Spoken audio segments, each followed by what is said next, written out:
Gold and silver have taken quite a beating from the announcement of the Pfizer vaccine, and more vaccines are on the way, so potentially it will drop even lower. However, have the fundamentals for gold and silver changed over the past few days? Well, let's find out.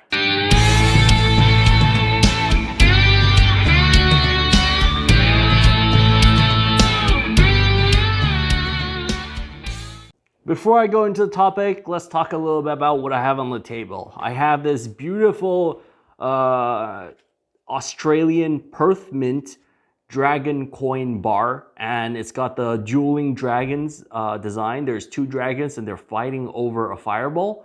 And on the back you have the Australia government, which is ruled by Queen Elizabeth. It's still part of the Commonwealth, and it's $1. So this bar is actually a bullion coin. Officially it's called the rectangular bullion $1 coin. This is a really nice bar. I like it. What else I have on the table? I have the 20 Swiss franc LMU units, LMU gold coins, and I have the LMU, the Latin Monetary Union French coins here. You can see there's a rooster on the French version, and then there is the lady, the Ferenili lady on the Swiss version, and the Swiss flag on the back. These two coins are actually exactly the same in terms of gold content. That's what they call LMUs. They're called Latin Monetary Union coins. They are very good for stacking fractional gold. If you're looking for something under a quarter of an ounce, these are 5.8 grams and 90% gold, and typically they sell at spot. They sell at spot gold content price. And then I have some gold sovereigns here. These also, the older sovereigns, they still also sell at spot gold price, so they're pretty good for stacking too. And this is my favorite silver coin of 2020. I think this and the Britannia are two of the best coins made this year. That is the 2020 silver maple. I don't know if you can see it. They are amazing. They are literally just incredible as coins. I've got 20 of these here. I have 5 more on the side. There you go. And I think these coins, they are incredible. Let's get a focus on that maple leaf. Yeah, I see so much detail, laser engraving, anti-counterfeiting measures all around the coin. The Britannia has a little bit, just a tiny little bit more anti-counterfeiting measures, but both coins, top notch. I mean, they have top-notch anti-counterfeiting technology, and they have 4/9 purity. So very, very good coins. And also they're cheaper than the eagle. That's the ridiculous thing. Silver eagles are going for a lot for less silver content. Much more easier to counterfeit, but you know what? They're silver eagles. So they people charge more. Now let's get back onto the topic. A few days ago, Pfizer announced that they were going to launch a vaccine, and everybody was cheering on, and you had a huge rally in recovery stocks. So what are recovery stocks? Recovery stocks are like your carnivals, your fairs, restaurants, hospitality, and so on. People were celebrating. They were like, yeah, we're going to get out of the pandemic. It's going to be over. Everybody's going to be vaccinated. It's all done. It's a done deal. And I did a few videos saying that, look, it's kind of like the situation where you're at the light of the tunnel. You see the light, but the tunnel is really 500 miles away because they're going to face all sort of logistical problems delivering the vaccine, which needs to be at minus 70 degrees Celsius or minus 100 degrees Fahrenheit just to be transported. And it's mRNA. So mRNA is just pretty much strands of DNA, and you can't put it in sunlight. So they're gonna have to shoot you in a dark room or a sunlight covered place, and they can only thaw it for 5 minutes. They can only open the container twice a day. It has to be consistently kept at that temperature or it's invalid. You can't use it. Yeah, it sounds like it's quite specialized. You know, to transport it, you need very specialized equipment, and I don't think like global distribution or countrywide distribution in the United States is something that's really, how would you say it, immediate. It will take quite a while before it becomes easily available. There are other vaccine candidates. However, all those other vaccine candidates, such as the one from Moderna, AstraZeneca, all three of these, just for information, are mRNA based. So they're DNA based vaccines. They inject you with DNA so that your body manufactures the protein that the virus has and your body reacts to it. Cool. But they all face the same basic problems, is that you have to freeze it at really low temperatures. The Moderna one, they're hoping that it will only be minus 20. Minus 20 is still, it's better than minus 100. But minus 20 degrees Celsius, I think it's minus 4 degrees Fahrenheit, it's still cold. It's still really cold. And most current modern day vaccines are not, there's a few at minus 20 degrees Celsius, but they're not your common day vaccines. Those are the really expensive vaccines because of the transport requirements and the freezing requirements. It's better. You can use more, you can use conventional freezing technology to transport it, because most freezers do actually go down to that temperature. But you need to have a lot of freezers, and not everywhere is equipped with that type of cryogenic material, right? So potentially it might be feasible. It might be more feasible than the Pfizer version if the trials prove to be positive. If the Moderna vaccine trials prove to be positive, we're on a good path to actually having a vaccine. But still, people are buying into the market as if, you know, the light at the end of the tunnel is only 1 mile instead of 500 miles or even potentially 1,000 miles. Now, why do I say that? Because when I look at the data about how the overall economy is doing, I tend to look at something called job reports. I want to see, like, what is a job cycle like right now in the economy, right? I also look a little bit at manufacturing indices to see, like, okay, is there like more demand for manufactured goods? But not all economies work on manufactured goods. Like if you're maybe Vietnam or China, they're an export manufacturing economy. So manufacturing indices are a great way to look at the health of the economy. But if you look at European economies or the US economy, they're not purely manufacturing economies. They're service-based and tertiary sector-based economies. So what's a better indicator is actually if people are working or not, or if they have jobs or not. And so I look at, you know, the job data, and that's what I base my analysis on, a lot of it, to determine whether we're kind of in sort of the downward trend of a cycle or the bottom of a cycle, or we're at the top of a cycle. And I'm going to show you this because this is public economic data. You can say that it's not reliable or whatever, but this is what has happened before and even today. So we have the job report data from 1950, okay? This is from 70 years ago until today. I can tell you that every single time we had a recession, right? You see these gray markers? Those are recessions. Every single time. At least every single time we've had a recession. Before the recession, we were at the lowest unemployment rate in history at that time. Think about that. Think about it. Before any time there's a bust in the economy, we are right before that at the lowest unemployment rate of that time. In modern day economies, the cycle lasts roughly somewhere between 6 and 8 years, right? And you can see that since, for example, the 1990s, you have every single time the economy is about to go bust. At least in 2000, it did that. In 2010, it did that. In the 1990s, you know, it was at the lowest. It kind of did that after the recession. After the 1980s, it also did that. So this is 1987. I think this is, 1987 is around here. And then we hit a recession, and then, you know, we had more unemployment, and then we go all the way down to 2000, dot-com bubble. Also, we were at the lowest point of unemployment, busts. Then we go into 2008. You know, at that point, we were at the lowest point of unemployment during that period. And then, of course, it goes bust. And then we hit this massive unemployment wave. And then we're at the top here in 2010.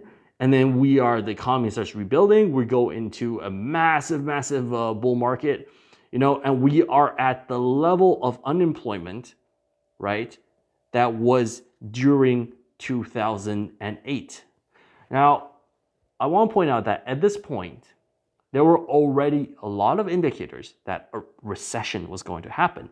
There was a repo market crisis. It's not talked about a lot. I think the repo market crisis got a free pass because of the coronavirus. It's very simple. Like during this period, we had more unemployment. Anytime like we started having,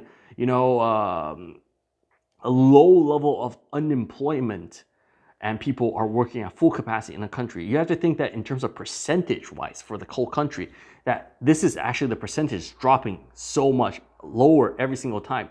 This thing should be going upwards, right? A little bit, but we are actually past the point where by percentage-wise, we are past the point where in previous cycles, we had a bust. So I think at this point, in terms of this cycle, we're at the end. I can't tell you what day exactly is the end, but we are around the end. We're near the end, right? And then this happened. And then we had the coronavirus pandemic and people just got fired. Like you see this, this thing, right? It went exponential. This is just a straight line upwards and just says like massive unemployment. This is important. But what's more important and what's really, really more telling is that, yes, a lot of people lost their jobs. We have much more unemployment filed. But what I think essentially is that even if we are to recover, we would still have more unemployment. Let's imagine that this doesn't happen, right? And we have a normal economic cycle. What happens here? We would have the repo crisis. What I think would have happened next would happen slower because right now, the CARES Act is slowing down. We would have a mortgage and a rent-backed security crisis. That means that people will start to be unable to pay their rents, and you will start having higher levels of homelessness. People will be more on the streets, and people will walk away from their mortgages and so on.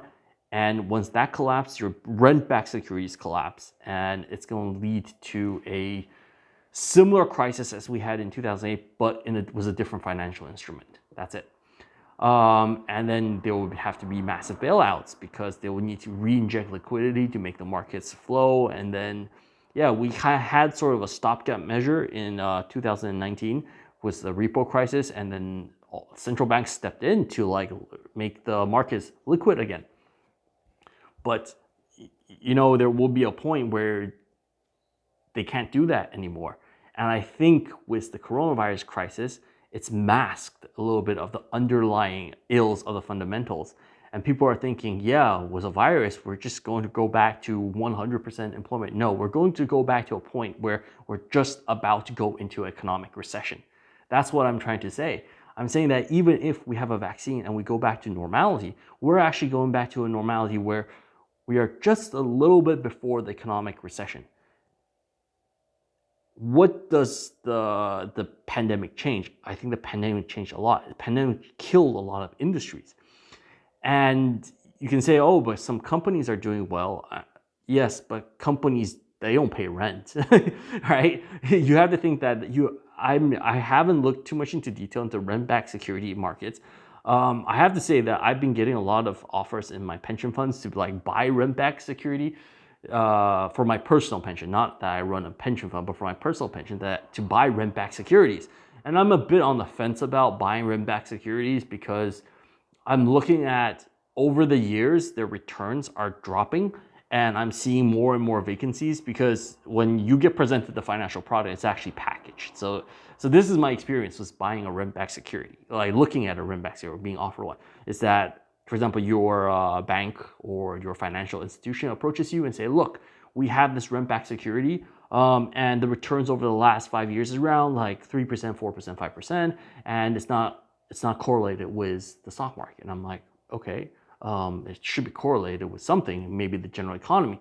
And then I decided to go through every single asset. That means that every single building that is owned by the in that rent-backed security. And I was like, okay, this one, what's the vacancy rate? How many people? It took me like a long time to go through because it's like sausage. It's like a piece of sausage, and I'm trying to figure out what meat is inside the sausage. It's such a mishmash, right? And I was looking through every single one of them, and what I was noticing was that they were going, like, the reason why the securities were so profitable is because of the low interest rate. But the default rate in a lot of those assets, actually, people are leaving them, and there's some of them are spiking in vacancy rate up to 24%. That was the highest I saw. I was like, oh wow! From 1 year to the next, it's 24%. Why is it doing that? It's like suddenly people are not living in that area, or they're getting evicted. I'm looking, there's some indicators that, there's lagging in rent. There's less income coming into the fund. It's going downwards, but of course my financial advisor only presented me just the instrument and its historical gains since 2010. I was like, well, yeah, it's going to be great because we're at the bottom of the cycle, and now we're at the next bottom. It's going to be the highest point of its gains. Obviously, it's going to look great on paper. But once you go through and you look at the quarterly reports, you're suddenly realizing that, during this period, for their security, in order to increase the size of a rent-back security, they have to add more physical assets, right? There's only so much good real estate out there. When they first start, like at this point, housing is cheap. They can easily add a lot of great residential real estate into that rent-back security that they know are central areas where people pay rent and so on. As time goes on, in order to expand the rent-back security fund, they have to add more real estate into it that pays rent. So they added a lot of junk into it. I was seeing like a lot of junk in it. I would say around, at least the one I looked at, there was, this is sort of a guesstimate, it was around 40% of it was junk. It was just like, yeah, 30-40% was just junk. But it diversifies, it increases the size, lets more people participate and buy into that fund. Only problem is, you're buying 40% junk. It's not the same as if you're buying here. The guy who bought here, obviously, like when they first announced the security, the first people who bought it are the people who work in banks, and they put it into their pension fund. They probably sold by now. And now you're the ones, the general public is the one getting the product at the very end. So yeah, I can't show you that rent-back security because then, my bank would not be very happy and they would stop. I do like having a decent relationship with them because they provide services to me. But if I look at the rent-back securities that they're offering me, I don't think even the person making the offer knows what is in it, because it took me a weekend of digging through different financial reports and then looking through the issuers' financial reports to find what was inside the security. Like, it's not an easy task to find out what's inside that security. It is public information, like they have to make it public, but it's under so many layers of information to be able to find it, to find what exactly are the real estate items that are owned and backing this security. So that's what I wanted to say. And if I look at the job reports and so on, I'm just thinking that, yeah, at this point of time, people are unemployed. They're going to move back to a norm. It's not going to be like this level of unemployment. All of the easy gains have been gained. It's going to be as if we reached a point where we are actually in a recession. We are already in a recession, but we will be in a recession even without the coronavirus. That's what I'm trying to say. The second thing I wanted to point out is there is this sort of recovery of the thousands of people who suddenly who lost their jobs. Because even if you think about it, even if we head into a recession, we should be still relatively somewhere around below this. This thing just way overshot. And then, of course, every time they open up a little bit, people find jobs. This was sort of a knee-jerk reaction. But the second thing I want to point out of why I think we are potentially, even without the coronavirus, we will be in a recession, is this chart. They don't have data dating back before 2000, You can see that during every single recession, before every single recession, we have a slowdown in the speed of of job openings. Job openings open less because companies, in their projections, they're thinking that we're going to make less money. We're going to have a really terrible year in the future. We want to be cautious and we want to open less jobs. It precedes every single time there's a recession. Of course, no company wants to communicate that they'll be making less money because it'll tank their shares and it'll tank their CEO's own portfolio. If you understand a little bit of how CEOs and the executives and companies are paid, they have zero incentive to say like, oh, in the future we will make less money. That they do it as a thing of last resort. Or when everybody is saying that we're in a recession, it's okay to do it. During any other time before the recession, you don't do it because they're paid. They're paid primarily by the value of their stocks. They're not paid by in cash mainly. Most of their cash salary is not that great. I would say almost 9% of their income is in their stock portfolio. So they have zero incentive to say like we're reducing jobs in the company because we think that potentially we're gonna have less earning in the future. They'll do it, but they just won't have to say it.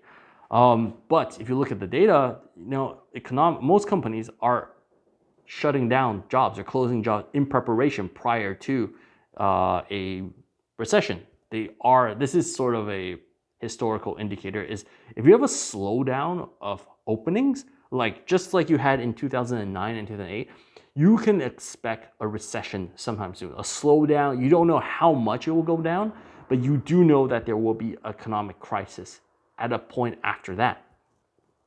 What coronavirus did is it masked the effect, right? Instead of saying, oh, because of liquidity problems and we had a repo crisis in 2019, we were going to see a correction in the stock market, and the stock market is overvalued, they can say, oh no, coronavirus, people lost their jobs and we're going through a recession because of the corona. No, we were already heading towards a recession prior to 2020. The coronavirus simply gave a free pass for people to say like, oh, it wasn't us, it was the virus. And that's kind of what I'm trying to say. The fundamentals haven't changed. They haven't stopped selling rent-backed securities. Rent-backed securities haven't crashed.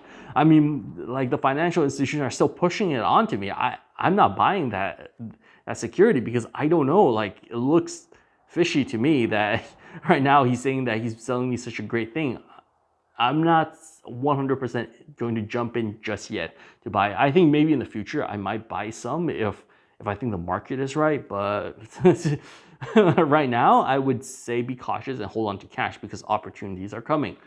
And also we have the how long it takes to hire somebody, right? It's correlated with the job openings. And what you can see here is, is that it takes quite much longer. As when you're in a cycle, before any time of before a recession, and we're going into a recession actually, at the very bottom, people are hiring. Right now, nobody's hiring. It might go down, but we're at a point where actually they have job openings, and we're at a peak where there's a lot of job openings. There's some, but they're not hiring people. Means that it's actually like empty. If this goes to the bottom, then you're at the phase of a recovery. We're not at the bottom, we're at the top. So we're not even close to any form of recovery at this point. What I think might happen is this will have to drop much further. We're going to see a much further drop before they start hiring people. So what I think are the fundamentals of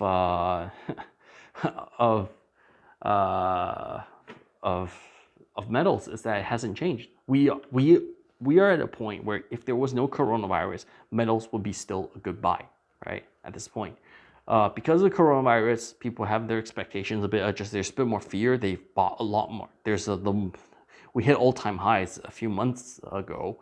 And right now, people are expecting that the vaccine will solve everything and we're going to go back into a booming economy. That's completely unrealistic. It's just not reality. You can have hope, but you also have to admit reality is that even if we have a vaccine, you can't just open bars and expect the numbers to go down, right? And even with the vaccine, here's the thing with the vaccine is you need public confidence, and there is no public confidence in the vaccine. I'm not saying that scientifically it doesn't work. I think the science is pretty solid. It should work. It's untested, but it seems like it does work. But at the same time, I also admit that people don't trust it. Even though I know, like consciously, I know that it should work in theory, it should work. I also don't feel comfortable injecting DNA instructions into my cells to make a protein. Like, I have no fucking clue what are the long-term effects of that. I don't think anybody has an idea. Potentially, it's pretty cutting edge stuff. Like, if I told you, like, that's how the vaccine works, is that you inject the DNA into you, and it's not DNA, it's messenger RNA into you. It's a strand similar to a DNA piece of instructions into your cells. Your cells takes that strand, decides to manufacture the virus protein. It spits it out. Your body has a reaction to that. Why didn't we use this type of technology? Because before, when they injected, they made like they made quite a few tweaks on the type of this type of instruction. Basically, it's what they tried to do initially was just to inject mRNA into people, and what your body would do is it would react adversely to mRNA because it would think it's an invading body, which it is, and it will attack it, and you have quite an adverse immune reaction towards it. What they've done is they've modified sort of the nucleus to make your body think that it's not actually an invader, and when you get the injection, it goes into your cells, and then like the virus, very similar to the virus. A virus has a protein spike, it attaches to your cell. This is a different protein spike that they invent, and then it goes into your cell, and then it makes your cell produce the DNA, the protein spike of the coronavirus. And your cell spits that out, and your rest of your body is like, oh crap, that cell is making mRNA type of, is making that protein, and that protein is an invading body, so we'll attach ourselves to that protein. And that's how the mechanism works. What are the downsides? Well, you're injecting genetic instructions into people. That's kind of the downside. That's one downside, but I'm talking the real short-term downside that you know is one in the delivery. First of all, it must be in the liquid. You have to hold mRNA instructions in the liquid form. You cannot expose it to you cannot expose it to sunlight. The reason is it's DNA, and DNA gets destroyed by UV radiation. So you can't expose it to sunlight. You cannot have it in above a certain temperature because essentially if it's just itself, mRNA, it's unstable. That's why a lot of viruses die. You know, you cough, and if it's not infecting anybody and it's in sunlight, the viruses are relatively simple forms. They're just like the mRNA, but their instructions make it so that it makes it sort of like a protein capsule, and then it makes the DNA, the mRNA, the DNA strands. But if you cough out a virus and it's in air, typically what happens is UV radiation destroys what's inside the virus. UV radiation destroys a lot of things. We have skin, right? And it gives us cancer. That's what happens, it's destroying cells. If you are exposed too much to it, our skin gives us resistance to UV radiation, but if you have too much of it, it destroys the genetic material in your skin, and then it provides mutation, and then you can get skin cancer. That's how, that's what radiation does. That's what light does, and UV light does. But to go back to the subject, it makes a very fragile vaccine that needs to be delivered under very specific conditions, that you can't just go into the street and vaccinate everybody. It's just like unrealistic, and then they will have to ask people to come. They will have to have specialized facilities. Yeah, that's a challenge. I'm almost about to say that, you know, delivering the vaccine is harder than developing it. And I think people don't price that when they're thinking about the recovery. I also think that fundamentally we were already heading towards a recession before the pandemic, and the pandemic has created a lot of other environment factors that partially mask the fact that we are going into a recession. We were in a recession before, and now people are just saying, oh, it's because of the pandemic we're in a recession. No, we were heading into a recession even before the pandemic, and partially it's because same reason was before 2008. Why do you think 2008 crashed? Because we had a liquidity crisis, a lot of banks, a lot of other institutions, they were over leveraged. Same as today. I mean, look at all the companies on S&P 500 and just look at their debt levels and just look at how much leverage they've been taking on because of the low interest rate. I mean, interest rates now are lower than they were in 2000 and before 2008, right? And we have a huge corporate debt bubble, and we have a humongous amounts of debt. It's just like, it's not that it's unsustainable, it's that they've trapped themselves because they can't raise interest rates so that people deleverage because it'll just make companies go bust. If companies go bust, fundamentals for gold and precious metals is great because now you don't have stocks to put yourself in, and what backs the dollar is not purely the returns on bonds, it's also the credibility of the US economy. And if you bust the whole US economy because you just want to change the interest rate, you're not in a good position either. So they're in a catch-22, like the Federal Reserve. They don't have a choice but to keep interest rates low and hope that the economy grows faster than returns at a much faster pace, which is very unlikely considering that there's no fiscal stimulus right now. And then it depends on how effective the fiscal stimulus is, which is relatively unpredictable. You don't know how effective the fiscal stimulus is. There are certain things that countries can do to make fiscal, like public spending, effective. One of them is investing in large-scale infrastructure. Like, for example, if the United States government tomorrow decides, okay, we want to boost the economy, we need to do public spending, we need to get people back to work and spending and earning money, what does the country need? They're like, okay, we have a lack of public schools, we have a lack of public healthcare facilities, we have a lack of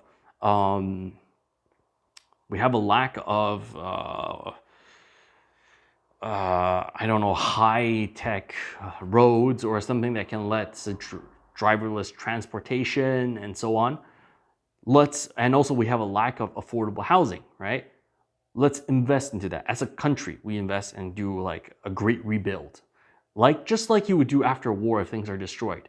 You decide, okay, it's time to renew all of the infrastructure from affordable housing all the way to public transportation, public healthcare, and public education.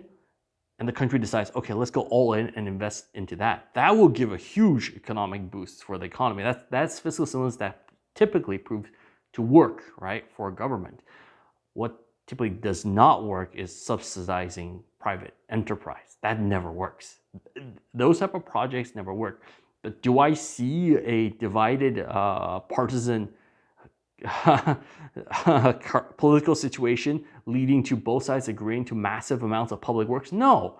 Like, Republicans don't want public spending, and Democrats are saying we need to do fiscal stimulus. And if you look at the bill, a lot of it is what I call soft stimulus. It's just like giving budget and increasing budgets of existing institutions. It's not saying that we need to have a new initiative and then we need to like increase the amount of, for example, I don't know, like solar farms in the United States, or we need to increase power generation, we need to increase massive road infrastructure. And then afterwards, you let private contractors pick up the jobs, you know? You're not going into socialism, you're throwing the investment and into a certain direction, but you even leave it up to tenders, you leave it up to people on the free market to bid and fight for it so you can get the best. You can get the best you can out of the market, of course. Public tenders are another issue. I've worked a lot with public tenders. They don't tend to be very effective either.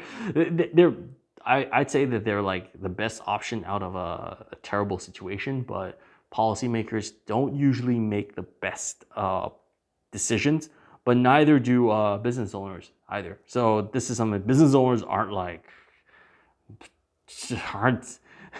we like to think that business owners are heroes of society, but I'd say that pretty much a lot of decisions is just pure dumb luck. Like you're at the right place at the right time, and you happen to have the business idea, and it happens to take off. It has nothing to do with you. You know, it has to do with all of the environment. But we like to credit the individual a lot because we live in a society where we give credits to individuals, not to environment. For example, like to say, oh wow, you have a PPE factory. Before you were making, it was doing okay, and you've been doing it for 3 years. But now, like all of a sudden, because of the pandemic, you have like 13 times more orders. It's not because you foresaw that there would be a pandemic. It was just that your factory was there before, and the environment made it so that you have more orders. That's an extreme example, but most businesses tend to be more or less like that. We like to look at the successes. We don't like to look at the failures. If you take a photo of the whole picture, there's a lot of failures for every single success. And the success usually from the failures, they haven't done anything different except the environment was different. That's what I wanted to say. So do I think fundamentally gold and silver are still a buy? I think they're a great buy at the moment because, like I said, going forward from 2020, the only thing that's certain is uncertainty. And I think that every time there's a dip in the market, like I'm ordering every single time there's a dip in the market, I see gold as on a discount. And also I buy in Swiss francs, and the Swiss franc, the dollar has tanked against the Swiss franc. So for gold, for me, right, if it was before it was a 1-to-1 trade, and before then, the dollar was stronger than the Swiss franc. For me, gold right now is cheap. It's on a discount. It means that I'm buying like gold that's nominated in dollars at a 10% discount. And in addition, every single time there's like some sort of vaccine news, it's taking another dip. I'm like, this is great news. This is amazing. I'm just going to buy a little bit more. It's like it's on sale. That's what I see. It's on like 10% discount. Oh, now it's on another like 5% discount. I can say when I buy, every time it's turned red and it's at the bottom of the red and I haven't really lost any money in terms of the value of my stack. So that's a great thing. I did buy a bit more silver. I think silver in the long term it's going to turn around, but I do pay tax on silver, so I've been slowing down the silver purchasing because I'm like, the tax increases your risk by 7% because I have to pay 7.8% tax for silver. That's kind of sucks. I know in the US, you don't have tax on silver. It makes a great buy. In the US, you don't have tax on silver. It's awesome. It's amazing. In Switzerland, you don't have tax on gold. That's the thing. In Switzerland, there's no tax even on semi-numismatic gold, and there's no capital gain tax on gold. So that's my advantage. I still stack silver. I like silver. I think silver has a lot of growth, has a lot of potential. I also buy other precious metals. I like physical precious metals. I think that has to do with something like being Swiss. If you know a little bit about Switzerland, people tend to use a lot of cash and they don't really trust banks, despite the country being a whole banking industry. I know a lot of older people in the older generations, every single month when they receive their paycheck, the first thing they do is they go to the bank and they just take it all out. And you're like, why? They're like, yeah, we go and pay our rent in cash. There's no checks. Switzerland doesn't have a check system. You can't write a check in Switzerland. So either you pay in cash, and there's services that allow you to pay your bills in cash. So you can go to the post office. The public post office has a service that allows you to pay your bills in cash. And that's why a lot of the older people, they don't even use online banking or even the bank machine. They just go to the machine, they take out their cash for the month, their income, and then they use it to pay their bills, and then they use it to buy groceries. It's not uncommon to see like people. I think the funniest thing I saw was I was going to buy a pretzel, and I saw an old lady take out a 1,000 Swiss franc bill. 1,000 Swiss franc is like $1,000 bill. And she bought like a $2 pretzel, was it? And then the best thing was, this pretzel place in the train station doesn't take cards or process cards. So they took out like change for $1,000. They could give her back change. I was like, wow, so much change. So it's a country that believes a lot in physical assets, and I think that's part of the Swiss in me that likes, that likes physical stuff. And I've shown on the show that Swiss banks buy like coins. I don't think every country does that. But I do know that there are quite a few specialized banks across Europe that do buy bullion. So that's it's not like nobody buys metals. Nobody buys monetary metals. People buy monetary metals. There are institutions that buy monetary metals. And I know in the US, a lot of institutions, they don't like monetary metals. And I have a bit of an opinion on that. I'll do another video why I think a lot of institutions don't like monetary metals.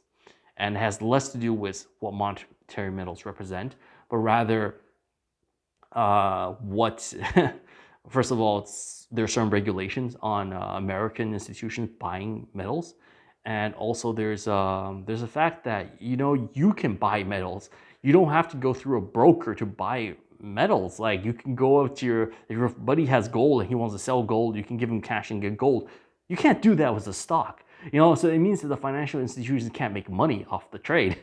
That's why people don't like a lot of financial. They don't like gold or silver because there's a low-key like a retail, the competitor can offer you at zero cost and just allow you a straight up trade because you can trade with it directly.